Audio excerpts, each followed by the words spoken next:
জন্ম নিয়ন্ত্রণ এখন হয় কি হয় না? আমার সাথে কথা বলা লাগবে পোলা ভাই। তখনও হতো।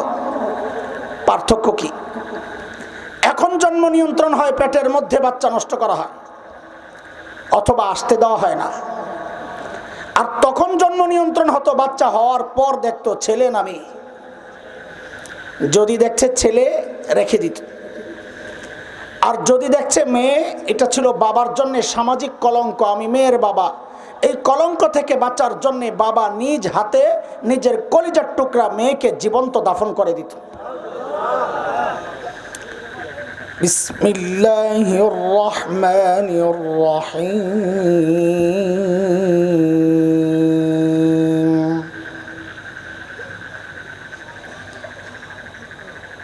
লাকাদ من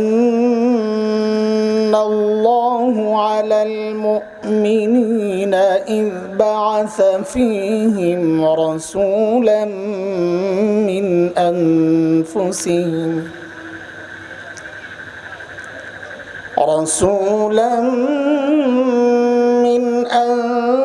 أنفسهم يتلو عليهم آياته ويزكيهم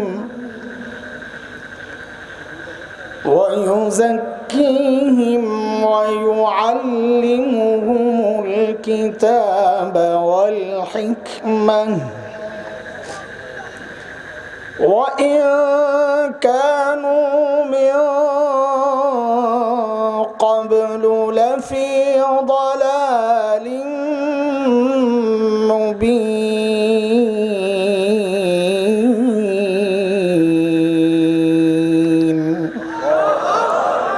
آمنت بالله صدق الله العلي العظيم.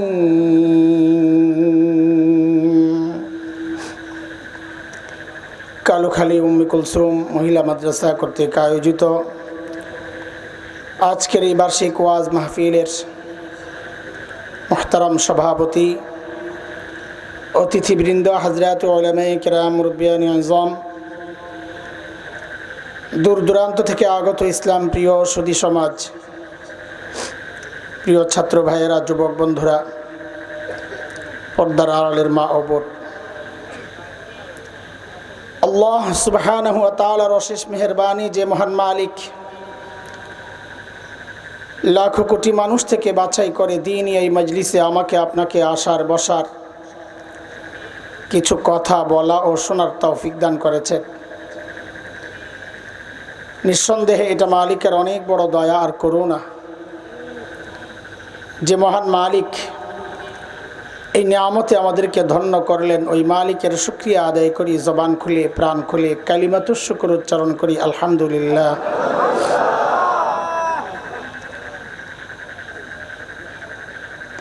কুরআন আল কারীমের সূরাত আলী ইমরানের একটা আয়াত আমি পড়েছি, 164 নম্বর আয়াত। যেহেতু মাদ্রাসার প্রোগ্রাম, সেই বিষয়টা সামনে রেখেই এই আয়াতটা পড়েছি। আল্লাহ তাআলার কাছে তৌফিক চাই যে কথাগুলো বলার উদ্দেশ্যে আয়াতটা পড়েছি ওই কথাগুলো বলা, এবং আপনাদের জন্য কথাগুলো বোঝা যেন আল্লাহ সহজ করে দেন। মুহতারাম হাজরিন, আল্লাহ সুবহানাহু ওয়া তাআলা দুনিয়ায় যত নবী পাঠিয়েছেন, কেন পাঠিয়েছেন, কখন পাঠিয়েছেন? আল্লাহ তাআলা যখন দেখেছেন তার বান্দা ধ্বংসের খাদে চলে গেছে, জাহান্নামের রাস্তায় ছুটে চলেছে, ওই বিপন্ন বিপর্যস্ত মানবতাকে রক্ষার জন্যে আল্লাহ সুবহানাহু ওয়া তাআলা যুগে যুগে হযরত আম্বিয়া আলাইহিমুস সালামকে দুনিয়ায় পাঠিয়েছে। যেমন হযরত মূসা আলাইহিস সালাতু ওয়াস সালামকে আল্লাহ দুনিয়ায় কখন পাঠিয়েছেন, কেন পাঠিয়েছেন? আল্লাহ তাআলা যখন দেখেছেন বনি ইসরাইল হযরত মূসা আলাইহিস সালামের বংশ ফেরাউন এবং তার বংশের নির্মম নিষ্ঠুর নির্যাতনের কবলে পড়ে নিঃশেষ হয় প্রায়, নির্যাতনের কিছু ধরন কোরআন আল কারীমের মধ্যে আসছে। কোন ধরনের নির্যাতন করত ফেরাউন? যেমন সূরাত ইব্রাহিমের 6 নম্বর আয়াতে একটা ধরন আসছে। হযরতে মূসার বক্তব্য আল্লাহ কোরআনে এনেছেন, নির্যাতনের ধরনটা দেখাইছেন। ফেরাউন কি করত? তো আল্লাহ বলেন, وَإِذْ قَالَ مُوسَى لِقَوْمِهِ اذْكُرُوا نِعْمَةَ اللَّهِ عَلَيْكُمْ إِذْ أَنْجَاكُمْ مِنْ آلِ فِرْعَوْنَ يَسُومُونَكُمْ سُوءَ الْعَذَابِ وَيُذَبِّحُونَ أَبْنَاءَكُمْ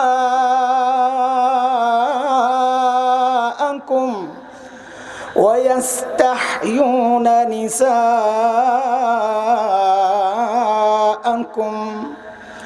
وَفِي ذَلِكُمْ بَلَاءٌ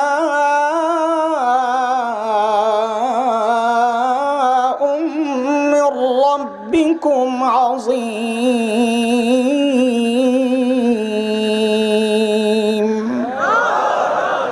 এই আয়াতে আল্লাহ নির্যাতনের ধরন দেখাইছেন। ফেরাউন কি করত? যখনই কোনো মেয়ে জন্ম নিত তো ফেরাউন তাকে বাঁচায় রাখত, কিন্তু যখনই ছেলে জন্ম নিত, গণকরা তার স্বপ্নের ব্যাখ্যায় বলেছে, বনি ইসরাইলে এমন এক ছেলে আসবে যে আপনাকে ক্ষমতা থেকে টেনে নামাবে। ফেরাউন নিজের ক্ষমতা ঠেকানোর জন্যে যখনই কোনো ছেলে জন্ম নিত ফেরাউন ধরে ধরে জবেহ করে হত্যা করত। আচ্ছা, আপনাদের কাছে একটা কথা জানতে চাই, এই ছোট্ট বাচ্চা সদ্যজাত, যার শরীরের হাড্ডিগুলো এখনো গোশতের মতো নরম, আচ্ছা এই বাচ্চাটা ফেরাউনের মতো এমন ক্ষমতাধর কাউকে ক্ষমতা থেকে নামানোর শক্তি ছিল? পারত এটা? তাহলে ফেরাউন এই ছোট্ট বাচ্চাকে এত ভয় পেত কেন? কারণটা কি? এটা আল্লাহ তাআলার একটা দুনিয়া পরিচালনার সিস্টেম। কেউ যখন হক হয়, সে যত ছোটই হোক না কেন, কেউ যখন বাতিল হয়, সে যতই শক্তিশালী হোক না কেন, আল্লাহর সিস্টেম এটা, আল্লাহ ওই দুর্বল হকের ভয় ওই শক্তিশালী বাতিলের কলিজায় ঢুকায়া দেন। এর এক জ্বলন্ত প্রমাণ হচ্ছে বাংলাদেশের আলেম ওলামা। কি আছে মৌলবীদের কাছে, এত ভয় পান কেন আপনারা?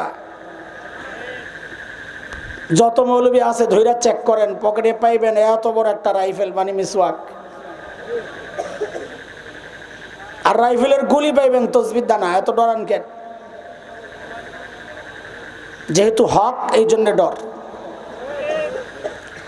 আরে আল্লামা শেখুল ইসলাম আল্লামা আহমদ শফি আনওয়ারাল্লাহু মারকাদাহ, শেষ বয়সে মানুষটা হুইল চেয়ারের মধ্যে বসে থাকতে পারেন না, কাত হয়ে যান।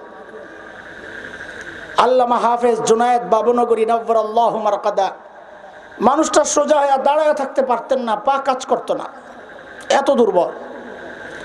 অথচ আমরা কি দেখলাম, কি দেখেছি, যে এই দুর্বল মানুষগুলোর ভয়ে গোটা দুনিয়া ছিল অস্থির, কখন কোনটা ঘটায়া দেয়। এত ভয় কেন? কারণ মানুষগুলা ছিল হক। তাই আল্লাহ দুর্বল হওয়া সত্ত্বেও এই হকের ভয় শক্তিশালী বাতিলের কলিজায় ঢুকায়া দিয়েছেন। কথা শুরুর আগে আমরা কিছু ভূমিকার কথা শুনবো, আমাদের কথা একটু পরে আসবে, তবে মনোযোগ লাগবে আপনাদের বুঝার জন্যে। মনোযোগ না থাকলে আমার বলতেও মনোযোগ থাকবে না। আমাকে একটু বলেন তো, সর্বশ্রেষ্ঠ রাসূলকে? হ্যাঁ, এত আসতে বলেন, মনে হয় যেন বিপদে পড়ে গেছেন গা। আপনারা সর্বশ্রেষ্ঠ রাসূলের উম্মত হয়ে খুশি না? তো খুশির এই নিয়ে অবস্থা। হ্যাঁ, গর্বের সাথে বলবেন। যদি জিজ্ঞেস করা হয় সর্বশ্রেষ্ঠ রাসূলকে, তো গর্বের সাথে বলবেন আমাদের রাসূল মুহাম্মদুর রাসূলুল্লাহ। এটা গর্ব আমাদের, ঠকি নাই। আলহামদুলিল্লাহ পড়ে। আচ্ছা, আচ্ছা, এই জায়গায় নাম্বার একটু কম পাইছেন, আরেকটা প্রশ্ন করব, ওই জায়গায় পুরো নাম্বার অ্যান্সার করা লাগবে। আচ্ছা বলেন তো, রোগী যদি ছোট হয়, ধরেন আমার মতো হালকা গলা ব্যথা করতেছে, ঠান্ডা লাগছে, এই হালকা রোগের চিকিৎসার জন্য মানুষ কই যায়? এলাকার ডাক্তার না দেশের সবচাইতে বড় ডাক্তার? 100। কিন্তু রোগী যদি বড় হয়, তাও কি এলাকার ডাক্তারের কাছে যায় নাকি বড় ডাক্তার তালাশ করে? কত বড় রোগী যত বড়, মানুষ ডাক্তারও তালাশ করে তত বড়। কথা ঠিক কিনা? মনোযোগ মনোযোগ। যেহেতু আল্লাহ তাআলা নবীদেরকে পাঠিয়েছেন দুনিয়ার অসুস্থ মানুষের চিকিৎসার জন্যে, তো বুঝতে হবে আল্লাহ সর্বশ্রেষ্ঠ রসুলকে ওই যুগেই পাঠাইছেন যেই যুগের মানুষগুলো ছিল মানব ইতিহাসের সবচাইতে জঘন্য আর খারাপ মানুষ। বলে কেমনে বুঝলেন? কারণ ডাক্তার যেহেতু সবচাইতে বড়, তো বোঝা গেল যাদের চিকিৎসার জন্য পাঠানো হয়েছিল ওরা রোগীও ছিল সবচাইতে বড়। সেই রোগীদের যুগটাকে ইতিহাসে বলা হয় আইয়ামে জাহিলিয়া, বর্বরতার যুগ। বর্বরতার মাত্রা কত দূর ছিল যে ওদেরকে ঠিক করার জন্য আল্লাহ সর্বশ্রেষ্ঠ ডাক্তার আনলেন, সর্বশ্রেষ্ঠ নবী আনলেন। ওদের বর্বরতার কথা ইতিহাসে পড়লে শরীরের পশম দাঁড়ায় যায়, মানুষ এতটা খারাপ কেমনে হয়। কিছু শোনায় আপনাদেরকে, তাইলে বুঝবেন। মূর্তি পূজা এখন হয় কি হয় না বলেন তো? চলছেই তো না? কিন্তু কোন মসজিদের মধ্যে মূর্তি রেখে পূজা করা হয়? অথচ তখন বাইতুল্লাহর ভেতরেই তো ছিল 360 মূর্তি, ঘরের মধ্যে আলাদা মূর্তি থাকতো। কোথাও গেলে সফরে বগলের নিচে করে আলাদা মূর্তি নিয়ে যাইতো। কেন? রাস্তায় যদি পূজা করার জন্য আবার খোদা না পাওয়া যায়, বান্দায় খোদা পকেটে লইয়া ঘুরে। কুরআন আল কারীমের মধ্যে আসছে বিষয়গুলো। সূরা নাহাল অনেক জায়গায় আসছে, সূরা নাহাল এক জায়গায় আসছে 58-59 নম্বর আয়াত। আল্লাহ বলেন, وَإِذَا بُشِّرَ أَحَدُهُم بِالْأُنثَىٰ ظَلَّ وَجْهُهُ مُسْوَدًّا وَهُوَ كَظِيمٌ يَتَوَارَىٰ مِنَ الْقَوْمِ مِن سُوءِ مَا بُشِّرَ بِهِ أَيُمْسِكُهُ عَلَىٰ هُونٍ أَمْ يَدُسُّهُ فِي التُّرَابِ أَلَا سَاءَ مَا يَحْكُمُونَ।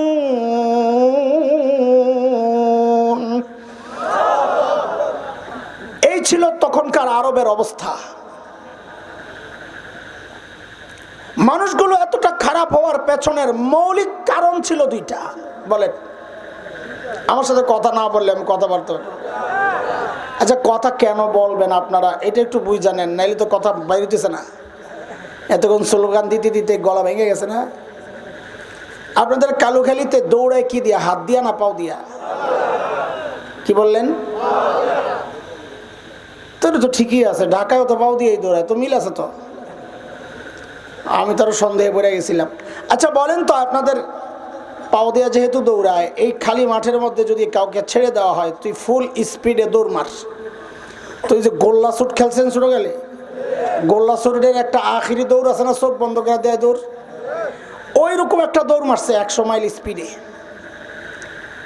ওই পাশে যাওয়ার পর তার হাত দুইটা বেঁধে দেওয়া হয়েছে, বলে আগের মতো স্পিডে ফেরত যা, পারবে? কেন? আপনাদের কালুখালিতে তো পাও দিয়া দৌড়ায়, পাও তো খোলাই আছে, হাতে না বাঁধছে। দৌড়ের স্পিড কমে গেল যে, এটাই হলো বুঝার জিনিস। হাত দৌড়ায় না ঠিক, কিন্তু পা যখন দৌড়ায় তখন হাতের একটা ভূমিকা থাকে, কি হাত পায়ের সাথে নড়ে চড়ে আর বলে, দোস্ত তুমি চালাও, আমি সাথে আছি। তখন পাও চলার মধ্যে গতি পায়।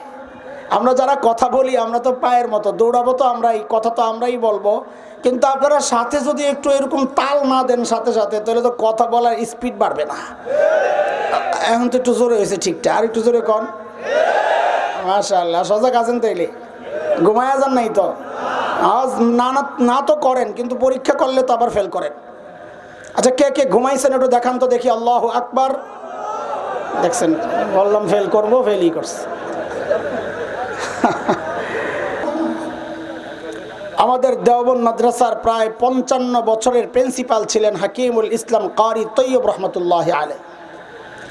হযরত বলেন, মানুষগুলো এতটা খারাপ হওয়ার পেছনের মৌলিক কারণ, মৌলিক সমস্যা ছিল, সমস্যার অভাব নাই, কিন্তু মৌলিক সমস্যা ছিল দুইটা। বলেন তো কয়টা? এক নাম্বার জাহালত, অজ্ঞতা, মূর্খতা, লেখাপড়া নাই। দুই নাম্বার চারিত্রিক অধপতন।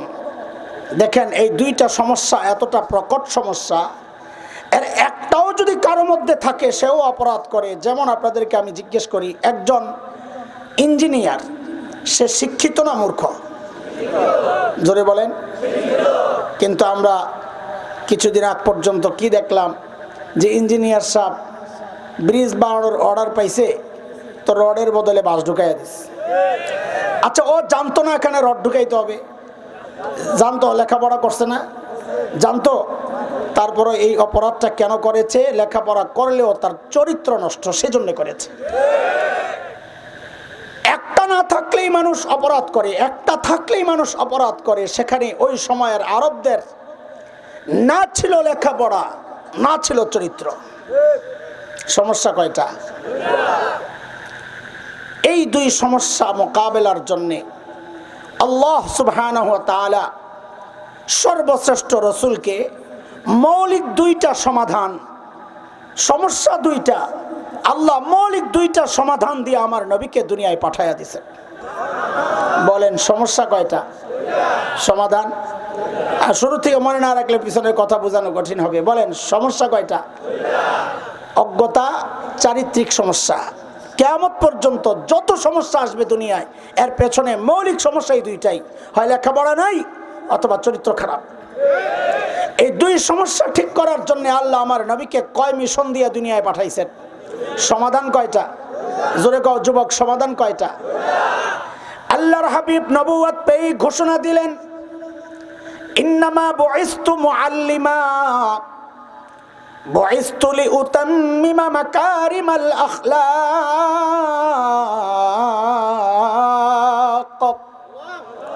নবী ঘোষণা দিলেন, আল্লাহ আমাকে শিক্ষক বানায়া দুনিয়ায় পাঠাইছেন। কি বানায়া? কি বানায়া? জোরে কর, কি বানায়া? শিক্ষক। শিক্ষক বানায়া কেন পাঠাইছেন? ওই যে এক সমস্যা, অজ্ঞতা, মূর্খতা, ওই মূর্খতা দূর করার জন্য আল্লাহ আমার নবীকে শিক্ষক বানায়া দুনিয়ায় পাঠাইছেন। দুই নাম্বার, নবী বলেন, আল্লাহ আমাকে সর্বোচ্চ উন্নত চরিত্র মাধুর্য দিয়ে দুনিয়ায় পাঠিয়েছেন। কেন?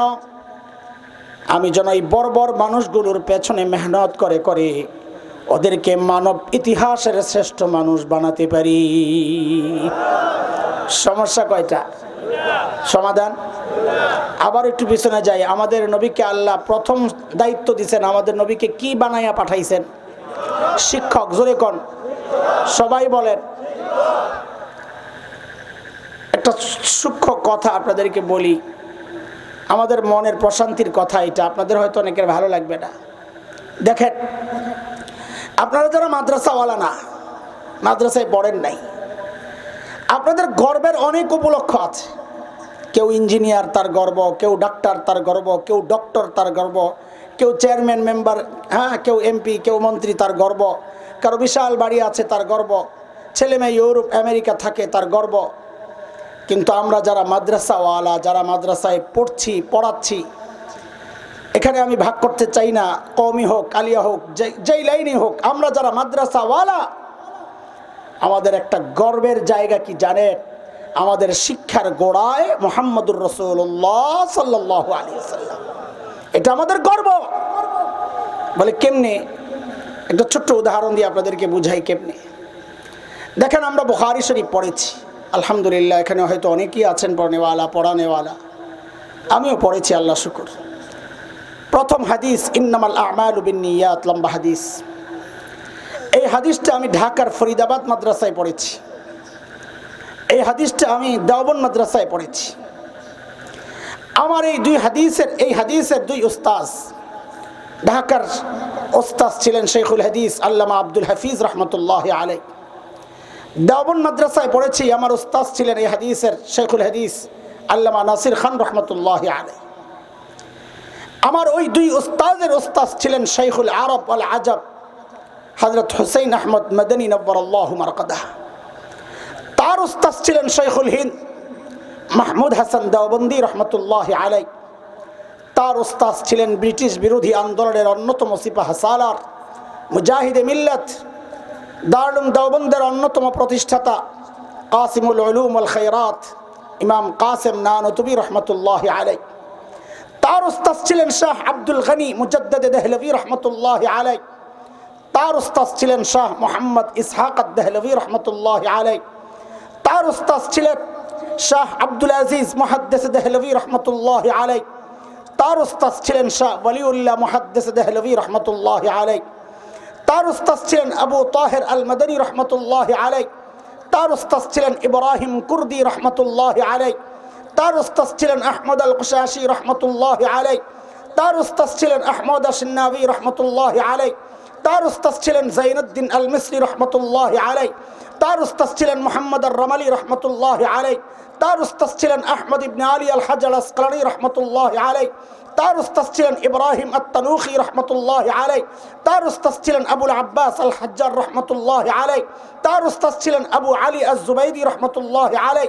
তার উস্তাজ ছিলেন আবুল হাসান আদ-দাউদি রহমতুল্লাহ আলাই। তার উস্তাজ ছিলেন আবু মুহাম্মদ আস-সারাখসি রহমতুল্লাহ আলাই। তার উস্তাজ ছিলেন আবু আব্দুল্লাহ ফিরাব্বি রহমতুল্লাহ আলাই। তার উস্তাজ ছিলেন মুহাম্মদ ইবনে ইসমাঈল ইমামে বুখারী রহমতুল্লাহ আলাই। তার উস্তাজ ছিলেন হুমায়দি রহমতুল্লাহ আলাই। তার উস্তাজ ছিলেন সুফিয়ান ইবনে ওয়াইনা রহমতুল্লাহ আলাই।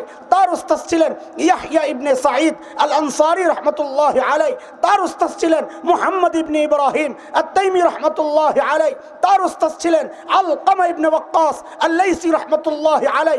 তার উস্তাজ ছিলেন উমর ইবনুল খাত্তাব রাদিয়াল্লাহু আনহু। তার উস্তাজ ছিলেন মুহাম্মদুর রাসূলুল্লাহ সাল্লাল্লাহু আলাইহি ওয়াসাল্লাম। এটা আমাদের গর্ব। আমাদের শিক্ষার গোড়ায় মুহাম্মদুর রাসূলুল্লাহ সাল্লাল্লাহু আলাইহি ওয়াসাল্লাম। আপনাদেরকে শরম দেওয়ার জন্য আর বিব্রত করার জন্য কথাগুলো বলছি না, আপনাদের হৃদয়ে আফসোসের আগুন জ্বালাইতে কথাগুলো বলছি।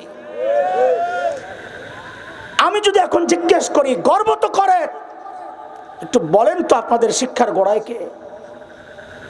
হা করে থাকবেন, হা করে থাকবেন। যারা মাদ্রাসায় পড়েন নাই এই গর্বের পরিচয় আপনি দিতে পারেন না। এক গর্বের পরিচয় থেকে আপনাকে বঞ্চিত করা হয়েছে। আরেকটা গর্বের পরিচয়, আমরা আদম সন্তান। কার সন্তান? না এখন থেকে খালি আদম বলবেন না, এখন থেকে বলবেন নবী আদমের সন্তান। বলেন বলেন সবাই বলেন, কার সন্তান? কার সন্তান? বলে নবী কেন বলেন? এই জন্যে বলি, আগে ছিল মানুষ গণনার সিস্টেমটার নাম ছিল আদমশুমারি। কি ছিল বলেন? কি ছিল? কয়েক বছর থেকে দেখি নাম পাল্টায় গেছে, এখন এটার নাম হইল গণশুমারি, জনশুমারি। কি জনশুমারি? কিরে ভাই আদম কাটলি কেন? আদম তোর কোন জায়গায় খোঁচাইছে, কাটলি কেন? আসলে ওই সন্দেহ পড়ে গেছে কি আমি কি আদমের সন্তান না বান্দরের পুত? সন্দেহে পড়ে গেছে। তোরা সন্দেহে পড়তে পারস। আমরা আগে বলতাম আদম সন্তান, কাটছস যেহেতু এখন আদমরা আর একটু মোটা তাজা করে বলবো, এটা গর্ব গর্ব। এখন থেকে বলবো আমরা নবী আদমের সন্তান। বলেন ঠিক করে, কার সন্তান? কার সন্তান? আমাদেরকে ধীরে ধীরে আমাদের মৌলিক পরিচয়, গর্বের পরিচয় থেকে আমাদেরকে দূরে দূরে ঠেলে দেওয়ার চক্রান্ত হচ্ছে দোস্ত। কারা করছে? কারা করছে? যারা এমন একটা সিলেবাস আমার আপনার সামনে পেশ করেছে, যে সিলেবাস পরে এই গর্বের পরিচয় দেওয়া যায় না। যে সিলেবাসে লেখাপড়া করে এই গর্বের পরিচয় দেওয়া যায় না।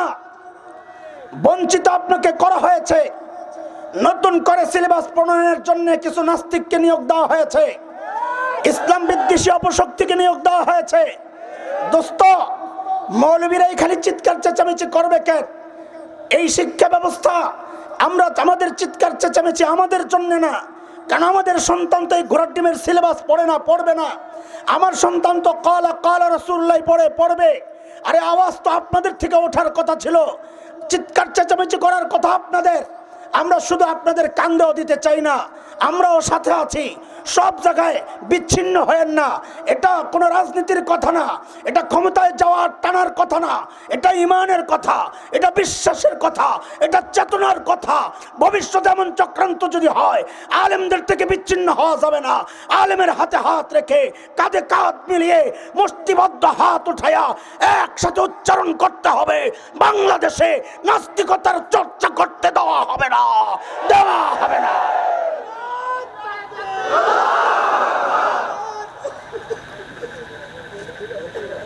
মুহতারাম হাজরিন, সতর্ক থাকা লাগবে। বড় চারদিক থেকে চক্রান্ত শুরু হয়েছে। ওরা চক্রান্ত করতে থাকুক, আমরা শুধু জানাই দিতে চাই আমরা জেগে আছি। আছেন তো জেগে নাকি? না আবার হাত উঠাইবেন ঘুমাইয়া কইয়া? না, আমরা জেগে আছি। বলেন আমরা কি আছি? আমরা জেগে আছি ইনশাআল্লাহ, জেগে থাকবো ইনশাআল্লাহ। মানচিত্র রক্ষায়, ইমান রক্ষায় আমরা সব সময় জেগে থাকবো ইনশাআল্লাহ। আল্লাহর হাবিব ওই দুই মিশনে যখন ওই বর্বরদের পেছনে মেহনত শুরু করলেন, আহারে ওই বর্বরদের পরিচয় এখন আর বর্বর নাই। বলে তো নতুন পরিচয় বলেন। বলে আমি কি বলবো? আল্লাহকে জিজ্ঞেস করো। মালিককে জিজ্ঞেস করলাম, মালিক ওই বর্বরদের নতুন পরিচয় বলে। আল্লাহ জানায়া দিলেন, সীমাহুম ফি উজুহিহিম মিন আসারিস সুজুদ, ওদের চেহারার মধ্যে সেজদার চিহ্ন পাইবা। বলে সেজদার চিহ্ন তো বাহির দিয়া, তার মানে বাহিরে ফিটফাট আবার ভেতরে সদরঘাট কিনা? আল্লাহ বলেন না না, আমার নবীর সাহাবীরা বাহিরেও এক নাম্বার, ভেতরেও এক নাম্বার। বলে ভেতরে এক নাম্বার আমরা বুঝবো কেমনে? তো আল্লাহ যেন জবাব দিচ্ছেন, বান্দারে তোর বোঝার দরকার কি? আমি ওদের কলবের পরীক্ষা নিয়েছি, আমি দেখেছি ওই পরীক্ষায় ওরা পাস। আল্লাহ বলেন, উলাইকাল্লাযীনা ইমতাহানাল্লাহু, হিমসের গভর্নর হযরত সাঈদ ইবনে আমির আল জুমাহির নাম। সাইয়েদনা ওমর জানতে চাইলেন, আমিরুকুম ফাকিরুকুম, কি ব্যাপার তোমাদের গভর্নর বুঝি গরিব মানুষ? হিমসের লোকেরা জবাব দিলেন, বালা আমিরুনা আফকরুনা, আমাদের গভর্নর শুধু গরিব না, হিমসের মধ্যে সবচাইতে গরিব। আল্লাহু আকবার। ছিল কি হইল কি দেখেন। হযরত ওমর এই কথা শুনে এতটা খুশি হয়েছেন যে আমার একজন শাসক এত সৎ। তিনি খুশি হইয়া 1000 স্বর্ণ মুদ্রা, কত? 1 স্বর্ণ মুদ্রা মানে প্রায় 3.5 ভরি স্বর্ণ। 1000 স্বর্ণ মুদ্রা মানে 3500 কাছাকাছি। কত কোটি টাকা হয় হিসাব করেন পরে ক্যালকুলেটর দিয়া। 1000 স্বর্ণ মুদ্রা প্যাকেট করে দূত মারফত পাঠাইয়া দিয়েছেন, যাও আমার পক্ষ থেকে আমার সাঈদকে এটা হাদিয়া দিয়ে আসো। এই পরিমাণটা বলেন তো কত? কত? 1000 কি স্বর্ণের পয়সা? স্বর্ণের পয়সা 1000। দূত যখন হিমসে পৌঁছে এই প্যাকেট পেশ করেছে, হাজি হাদিয়া মিন আমিরুল মুমিনিন, আমিরুল মুমিনের পক্ষ থেকে আপনার জন্য হাদিয়া। আল্লাহ, হযরত সাঈদ হাদিয়ার প্যাকেটটা খুলেই চিৎকার, প্যাকেটটা এরকম নিক্ষেপ করে চিৎকার দিয়ে বলে উঠলেন, ইন্না লিল্লাহি ওয়া ইন্না ইলাইহি রাজিউন। কি পড়ছেন? কি পড়ছেন? হাদিয়া পাইলে ইন্না লিল্লাহ পড়ার কথা না, আলহামদুলিল্লাহ। আপনারা কি পড়তেন জানি না, এমন একটা পোটলা যদি আমি পাইতাম দৌড়ে ভিতরে যাইয়া করা লাভ যে দিতাম খুশিয়ে। কিন্তু আল্লাহর নবীর সাহাবী কি পড়ছেন? কথা বলে না। এমন ভাবে ইন্না লিল্লাহ পড়ছেন, ভেতর থেকে বউ তো ডরাইয়া গেছে, আরে মদিনা থেকে দূত আসছে, না জানি কোন দুঃসংবাদ নিয়ে আইছে, আল্লাহই জানে। সাথে সাথে জানতে চাইলেন, আকুতিলা উমর ইবনুল খাত্তাব, কি ব্যাপার? মদিনা থেকে দূত কি খবর নিয়ে আসছে? সাইয়েদনা ওমর বুঝি শহীদ হয়ে গেছে? হযরত সাঈদ জবাব দেন, না, ঘটনা তা না, বরং তার চেয়েও মারাত্মক। ওমরের শহীদ হওয়ার চেয়ে মারাত্মক ঘটনা। বিবি আবার জানতে চাইলেন, আকুতিলাল মুসলিমুনা ফি মারিকা, তাইলে কি কোনো যুদ্ধে মুসলমান ব্যাপকভাবে শহীদ হয়ে গেল কিনা? হযরত সাঈদ জবাব দেন, না না, ঘটনা তাও না, তার চেয়েও মারাত্মক। বিবি তো এবার আরো ডরে গেছে, হারে বুঝছি, না জানি মদিনা থেকে আমার জামাইয়ের কল্লাটা নিতে পারাইছে। আরে বলেন না, কি সমস্যা? ইন্না লিল্লাহ কেন বললেন? আল্লাহর নবীর সাহাবীর একটা ছোট্ট বাক্য কিয়ামত পর্যন্ত আমাদের জন্য নসিহতের খোরাক হয়ে গেছে। কি তিনি কি বলেন? এই হাদিয়া পায়া ইন্না লিল্লাহ কেন পড়ছেন? জবাবে তিনি বলেন, উদখিলাত আলাইয়া দুনিয়া লিতুফসিদা আখিরাতি, আরে আমার ঘরে দুনিয়া ঢুকায়া দেওয়া হয়েছে আমার আখিরাতকে বরবাদ করার জন্য। ছিল কি, হইল কি, মনে আসেনি কথা? গোড়া মনে আছে? সাথে সাথে বিবিকে বললেন, আমি চাই মদিনার দূত আমার ঘরে থাকতে থাকতে এই 1000 স্বর্ণ মুদ্রা তুমি হিমসের গরিবদের মধ্যে বিলায়া দিয়া দিবা। কি বুঝলেন? সুবহানাল্লাহ বলছেন যে কি বুঝলেন? শাসকের মধ্যে যদি দিন থাকে, শাসক যদি ইমানদার হয়, দিনদার হয়, তো নিজের বরাদ্দের টাকাটাও জনগণকে দিয়ে দেয়। আর শাসকের মধ্যে যদি দিন না থাকে, তো জনগণের বরাদ্দের টাকা মাইরা বিদেশ নিয়ে বাড়ি বানায়। কথা কও ঠিক কিনা? দেশের কোটি কোটি টাকা, লক্ষ লক্ষ কোটি টাকা পাচার হয়ে গেছে। এগুলো আমার আপনার রক্ত ঝরানো, রক্তকে ঘাম করা ওই অর্থ বিদেশে পাচার হয়ে গেছে। কেন? দিন নাই, কি ছিল না? বিবিরে যখন কইছে সব দিয়া লাও, বিবি তো আর হাসান জামিলের বউ না।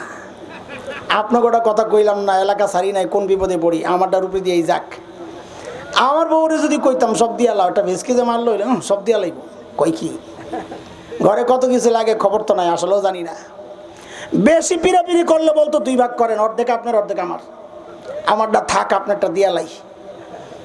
কিন্তু বউ তো সাহাবীর বউ। জোরে কও, কার বউ? কার বউ? এই পোলাবেন যারা বিয়া করস নাই, তোদের জন্য একটা নসিহা কামে লাগবো। আমার সাথে সাথে একটা শব্দ, একটা বাক্য মুখস্থ কর, তো কাজে লাগবে। বল আমার সাথে, সবাই বল, যারা বিয়া করস নাই, জেসকার লগে তেসকা। এত আসতে মানে আবিয়াইতে এত কম।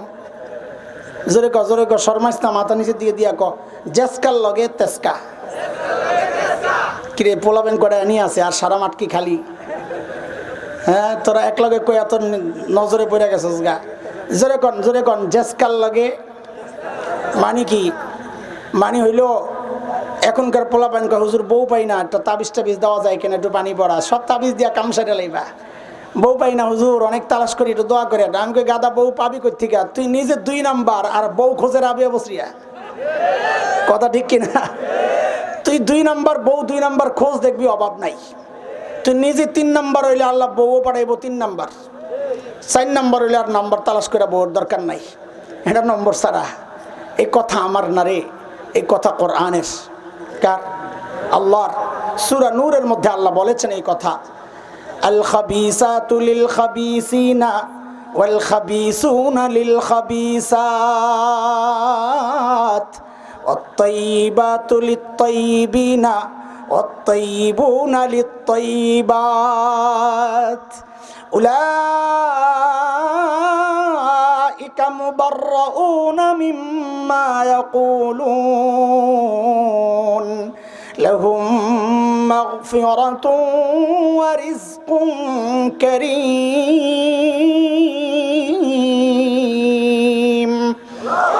এই আয়াতের সংক্ষেপ তরজমা যদি করি তো ওলামারা সাক্ষী এটাই বাইরে হইব, জেসকার লগে তেসকা, তুই যেমন আল্লাহ মিলাইব এমন। আগেরকার দিনে বুজুর্গরা বিয়ে করতে গেছে, যে যায়া সূরা কালাম জিজ্ঞেস করছে, মাসালা জিজ্ঞেস করছে, কি মুরব্বিরা ঠিক নেই। এখনকার পোলাবাইন যায় আর কোরআন শরীফ, সূরা কালাম, মাসালা জিজ্ঞেস করে না। কি জিজ্ঞেস করে? ওই বিশ্বকাপের সময় কোন পোলায় বউ দেখতে গেছে, যায়া বলে জিজ্ঞাসা, কোন দলের সাপোর্ট করো গো? বউরে জিজ্ঞাসা যায়া কোন দলের সাপোর্ট করে। আপনারা কোন তো এই প্রশ্ন করা ঠিক আছে নি? বুঝেন নাই কচু? ঠিক আছে। আরে এই প্রশ্ন করা ঠিক আছে, কেন প্রশ্ন করে জেনে নে যারে বিয়ে করতে চাচ্ছে ওই যে একটা খবিশ, ওর লগেরটাও খবিশ পরে কিনা, কথা ঠিক কিনা বলেন? সাহাবী যেমন আল্লাহ বউ তো মিলেইছে এরকম, যেই বলেছে সব দিয়া দাও, বউ কোনো দেরি করে নাই, সাথে সাথে নিয়ে সব দিয়া দিস। বেডিরা স্বর্ণ দিয়া দাও এত সহজ না, সুবহানাল্লাহ কইতে সহজ, বেডি করে যায় ধইরা একটু স্বর্ণ দিয়া দাও মাদ্রাসায়, দেখেছো ওর বানি টকটক করে পড়ে যাবো গা, দিছুই কদ্দুর আবার দিয়া লাইতাম। মদিনার দূত এই দৃশ্য দেখে অবাক হয়ে গেছেন, আরে কই আসলাম, এরা মানুষ না ফেরেশতা। দ্রুত চলে গেছেন মদিনায়, যায়া হযরত ওমরের কাছে সব বর্ণনা দিয়েছেন আর বলেন, আল্লাহ এরা মানুষ না হযরত, এরা ফেরেশতা। হযরত ওমর এই কথাগুলো শুনে এত খুশি হয়েছেন, সাথে সাথে বললেন, এই কাফেলা রেডি কর, আমার সাইদকে দেখতে যাব। ভাই শত শত মাইল দূরে, বর্তমান জমানা না যে ট্রাভেলসে ফোন দিছো, মোবাইলে টিকিট পাঠাইয়া দিছে, এয়ারপোর্ট দেখাইছো, বোর্ডিং পাস দিয়া দিছে, গেছো গা। ওই জমানা না এটা, যখন দূরের সফরের জন্য অনেক প্রস্তুতির দরকার, অনেক কষ্টের ব্যাপার। কিন্তু হযরত ওমরের মনটা, হৃদয়টা উতলা হয়ে গেছে তার সাইদকে দেখার জন্য। এত বড় একজন বুজুর্গ আল্লাহওয়ালা দুনিয়া বিমুখ একজন গভর্নর দেখার জন্য হযরত ওমর রওনা দিয়া দিছেন। সাইয়েদনা ওমরের কাফেলা যখন হিমসে ঢুকে, গোটা হিমস যেন ভেঙ্গে পড়ে, চারদিক থেকে হাজারো মানুষ ছোটে ছোটে আসছে। আহারে, মদিনা থেকে আমাদের আমিরুল মুমিনিন আসছেন এক নজর দেখার জন্যে, আল্লাহর নবীর শ্রেষ্ঠ সাহাবী ওমর আসছেন, সবাই হাজির। সামনে হাজারো মানুষ বসা, হযরত ওমর বসা, পাশে সাঈদ ইবনে আমির আল জুমাহি। সাইয়েদনা ওমর চিন্তা করলেন, সাঈদকে আমি তো ভালো জানি, দেখার জন্য সেই মদিনা থেকে আসলাম, কিন্তু হিমসের মানুষ সাঈদকে কেমন জানে, এই সুযোগে একটু পরীক্ষা করে নেওয়া যাক। অনেক সময় দেখা যায় নেতার কাছে নেতা ভালো, জনগণ দেখতে পারে না। এই কিছুদিন আগেও বিভিন্ন নির্বাচনে দেখা গেছে নেত্রীর কাছ থেকে মার্কা তো লই আইছে, কিন্তু এলাকায় সবাই একজন স্বতন্ত্র দাঁড় করাইয়া দিছে, মার্কা ফেল করছে, স্বতন্ত্র পাস করছে। হয়েছে এরকম হয়েছে। সাইয়েদনা ওমর চিন্তা করলেন, সাঈদকে আমি তো ভালো জানি, কিন্তু হিমসের জনগণ কি বলে। ডাক দিয়া জিজ্ঞেস করলেন, এই হিমসের মানুষ, তোমাদের গভর্নরের বিরুদ্ধে কারো কোনো অভিযোগ থাকলে দাঁড়ায়া যাও। বাপরে বাপ, এই জমানায় কোনো নেতা আয়া যদি কইতো, আপনাকে এই আরো 3 মাস আগের কথা কইতেছে, এখন না, আপনাকে এলাকায় যেই নেতা আছে, এই নেতা কেমন, কোনো অভিযোগ আসেনি আপনাকে যদি জিজ্ঞেস করতো, তো পাবলিক মাথাটা নিচের দিকে দিয়া বলতো, অভিযোগ আছে কিন্তু দাঁড়ামো না, এখন দাঁড়াইলে সকালে শুয়া পড়া লাগবে। ঠিক নি কথা, কথা কয় না, ঠিক নি কথা। কিন্তু ইসলামী শাসনের সৌন্দর্য, জনগণ দাঁড়ায়া যায়, কোনো দ্বিধা করে না। ওই কোণার থেকে বুড়া দাঁড়ায়া গেছে, অভিযোগ আছে আছে। হযরত ওমর তো অবাক হয়ে গেছেন, কি রে করছে কি। মানুষের স্বভাব হইলো মানুষ দেখা দেখি কাজ করে। রাস্তায় দাঁড়ায় আপনার ঘাটটা ব্যথা করতেছে, কোনো কারণ নাই, ঘাটটা ব্যথা করতেছে, এইভাবে এরকম করছেন, উপরের দিকে তাকায় রয়েছেন কিছুক্ষণ, দেখবেন যারা পাশে দিয়া যায় অধিকাংশ দাঁড়ায় দেখবে আপনি কি দেখতেছেন। ঠিক নি কথা। যেই এক বুড়া দাঁড়ায় গেছে, সাথে সাথে আরো 3 জন। ওমর কয়, আরে কি সর্বনাশ, কারে দেখতে আইলাম, ওর বিরুদ্ধে দেখি অভিযোগের শেষ নাই। ঠিক আছে, আর দাঁড়ানো লাগবে না, শুনে লই। বলেন বুড়া মিয়া, আপনার কি অভিযোগ বলেন। প্রথম জন, আল্লাহ, অভিযোগ দেখেন কি মারাত্মক। প্রথম জন বলেন, আমিরুল মুমিনিন, আমাদের গভর্নর না মাসে 1 দিন অফিসে আসে না। মাসে কয়দিন? আরে জোরে কও। মাসে 1 দিন অফিসে আসে না, বিচার। আর আমরা তো সপ্তাহে ছুটিই পাই 2 দিন। আরো কত বন্ধ, পূজার বন্ধ, জন্মদিন, মৃত্যুদিন, আওয়া দিবস, যাওয়া দিবস, যাইতে যাইতে দিবস বাড়তে বাড়তে আমার আশঙ্কা আগামী 15-20 বছর পরে দেখা যাবে বউ সারা দিবস একটা দিবস বেরিয়েছে। বউ ভাগছে, দিবসের নাম কি? বউ ভাগছে। তোরা যেই শয়তান পিরাস, তো বউ ভাগছে একটা দিবস বেরিব। এত দিবস খালি আইতেছে, সরকারি মাল লুটে পুটে খাও, অসুবিধা কি। ইসলামী শাসন ব্যবস্থায় ছুটি ছিল, কোনো ছুটিমুটি নেই। বিচার আসছে, বিচার মাসে কয়দিন আসে না? বলেন কয়দিন আসে না? হযরত ওমর তো রাগ হয়ে গেছে, সাইদ জবাব দাও, কেন তুমি মাসে একদিন অফিসে আসো না? ও কি বুঝাইতেছি, ছিল কি হইল কি, মনে আসেনি কথা? আসামির কাঠগড়ায় আল্লাহর নবীর সাহাবী হযরত সাঈদ ইবনে আমির আল জুমাহি। এবার বলেন তো পিছনের কথা, তিনি কি হওয়ার কথা ছিল, ধনী না গরিব? কেমন ধনী? সময়ের সেরা ধনী। একজনে সহি জবাব দিছে, সময়ের। দেখেন কি সময়ের সেরা ধনী দাঁড়াইছেন, কেন একদিন অফিসে আসো না? তো জবাব বলে, আমিরুল মুমিনিন, এই যে আমার গায়ে দুই টুকরা কাপড় দেখছেন, একটা লুঙ্গির মতো করে পরা, আরেকটা চাদরের মতো করে জড়ানো। আমিরুল মুমিনিন, আমার না এই দুই টুকরা কাপড় ছাড়া আর কোনো কাপড় নাই। মাসে অফিসে একদিন কেন আসো না? বলে, এক মাস এই দুই টুকরা কাপড় পরতে পরতে দুর্গন্ধ হয়ে যায়, নিজেরও কষ্ট হয়, যারা আসে ওদেরও কষ্ট হয়, তাই মাসে একদিন উপরেরটা ধুইয়া দিই, শুকায়া গেলে নিচে পরি, নিচেরটা ধুইয়া দিই, শুকায়া গেলে উপরে জড়াই। এমন করতে করতে দিনটা একটু দেরি হয়। আমি যে আসি না এই কথা ঠিক না, আসি একটু দেরি হয়। উনি হয়তো সকাল সকাল এসে আমাকে না পেয়ে ভেবেছেন আমি বুঝি আসি না। হযরত ওমর তো বুঝছেন অভিযোগের ধরন কি। আপনি বলেন 2 নাম্বার কি সমস্যা? ও আল্লাহ, 2 নম্বর জনের অভিযোগ তো আরো মারাত্মক। কি বলে? আমিরুল মুমিনিন, আমাদের গভর্নর রে দিনে তো পাই, রাতে আর হেরে পাই না। কি ডিউটি লইছে বেড়ারে, রাতেও সময় দেওয়া লাগবে। চিন্তা করা যায়। হযরত ওমর তো রাগ হয়ে গেছেন, সাঈদ জবাব দাও, কেন তোমাকে রাতে পাওয়া যায় না? ও যুবকরা, আমার কলিজার টুকরা সন্তানেরা, শোন। হযরত সাঈদ দাঁড়াইছেন, কেন পাওয়া যায় না রাতে? হযরত সাঈদ জবাবে বলেন, আমিরুল মুমিনিন, কাসসামতু হায়াতি বাইনা রাব্বি ওয়া বাইনা ইবাদি।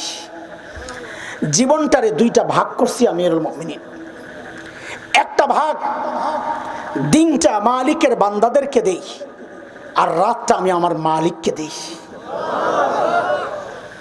ছিল কি, যারা সফরে গেলে সাথে মূর্তি নিয়ে যাইতো, সেই মানুষগুলো কোরআনের ছোঁয়ায় পরিবর্তিত জীবন এখন বলে যে রাতটা মালিককে সময় দেই, দিনটা মালিকের বান্দাদেরকে সময় দেই। আমি আর তুমি তো মালিককে সময় দেওয়ার টাইম পাই না, ব্যস্ত মানুষ, কত কাজ আমাদের, কত কাজ। এরে জালিম, আমি আর তুমি ছাড়া দুনিয়ার সব মালিককে টাইম দেয়। ওই একটা গাছের দিকে তাকায়া দেখো না, কি মনে হয় গাছটা বুঝি এমনি দাঁড়ায় আছে? না না, ওই গাছটাও দাঁড়ায়া দাঁড়ায়া মালিকের তাসবিহ পড়ে। যে কুকুরটাকে নিকৃষ্ট প্রাণী মনে করে তাড়ায়া দেই, ওই কুকুরটাও রুকুর হালতে মালিকের তাসবিহ পড়ে। যেই পোকামাকড় গুলোরে পায়ে দলে মেরে ফেলি, ওই পোকামাকড় গুলো সেজদার হালতে মালিকের তাসবিহ পড়ে। পড়ি না কেবল আমি আর তুমি, কারণ আমাদের হাতে সময় তো নাই।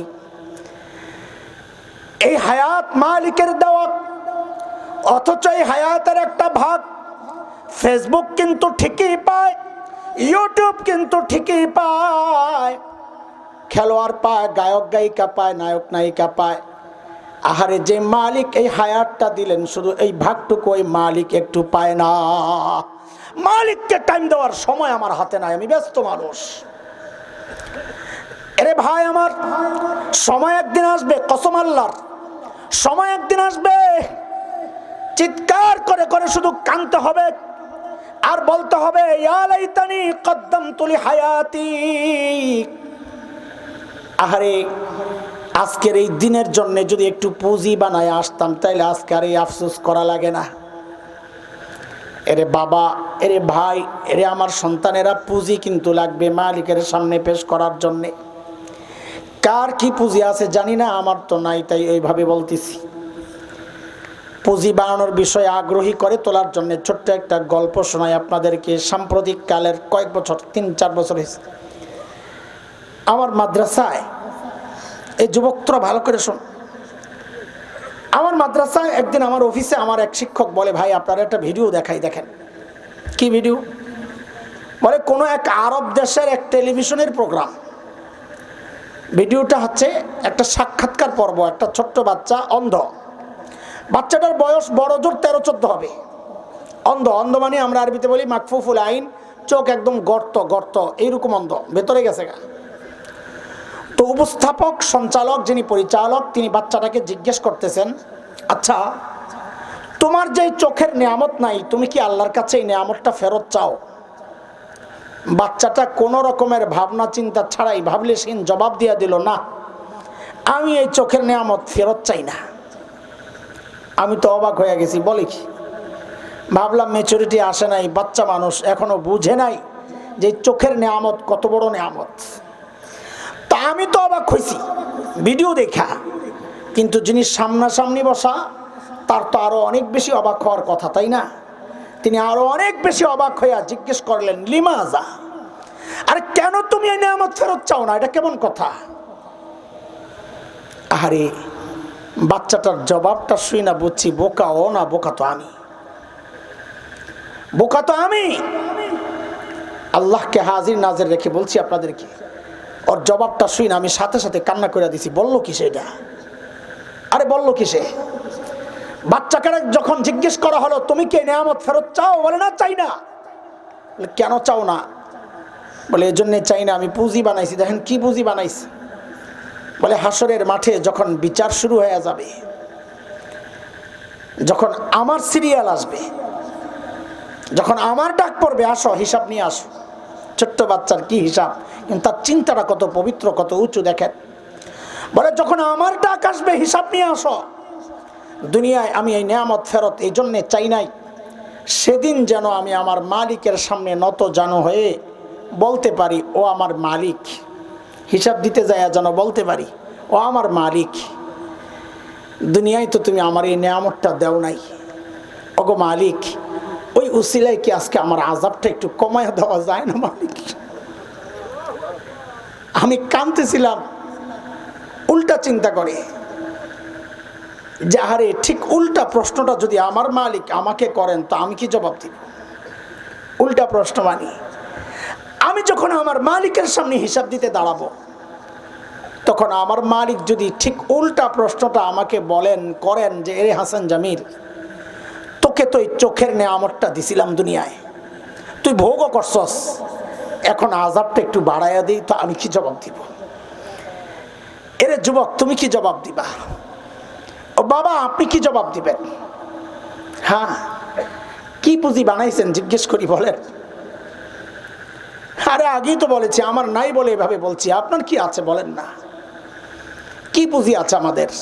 আছে, পুঁজি নাই যে তা না, পুঁজি আছে।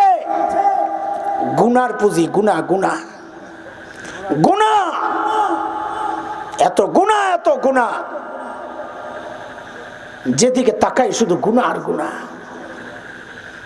এরে জালিম, কার নাফরমানি করতেছো? হ্যাঁ, কোনদিন ভেবেছ কার নাফরমানি করতেছো?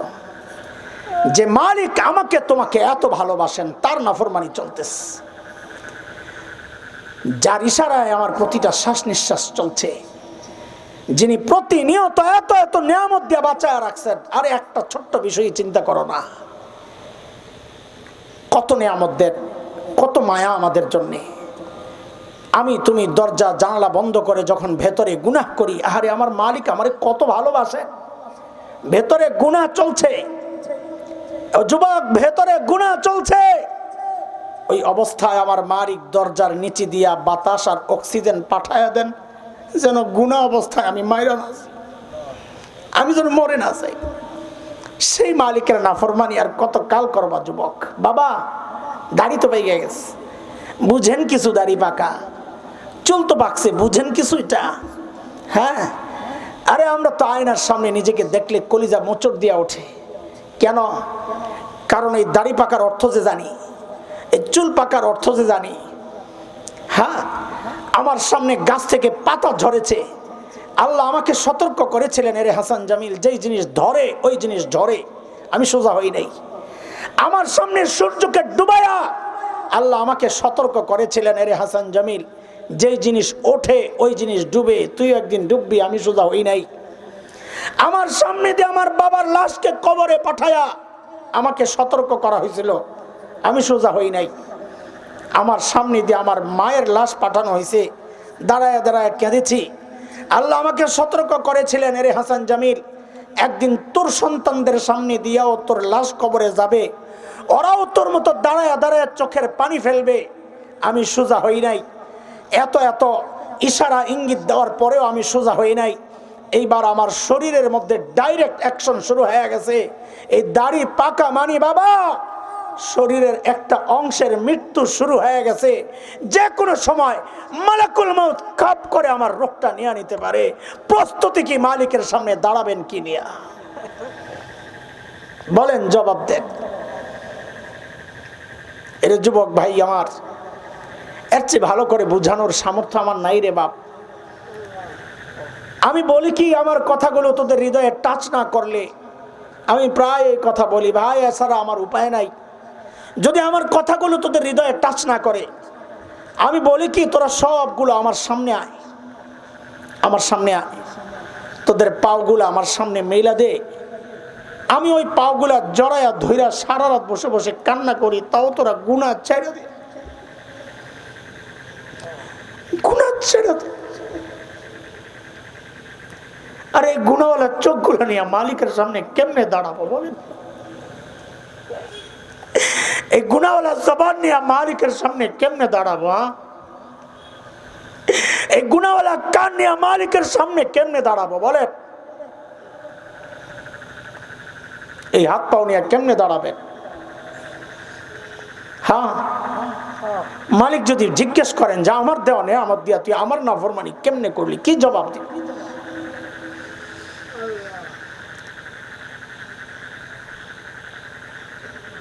আশা ছাইড়েন না, আপনাদেরকে ভয় দেখানোর জন্য বলছি না, আশা ছাইড়েন না। ভরসা একটা আছে, ভরসা একটা আছে। আমার মালিক আমাকে